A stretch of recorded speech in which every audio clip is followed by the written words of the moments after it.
Hello everyone, in this video I'm going to show a step-by-step tutorial on how to create a CoinMarketCap account. So first we're going to open the CoinMarketCap app. Then once you're here, we're going to click on create an account.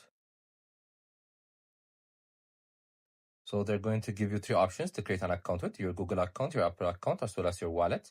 I personally chose my Apple account.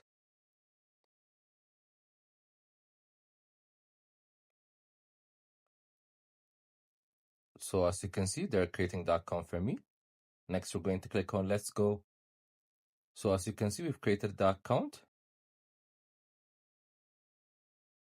So that's how you basically do it. It's an easy tutorial.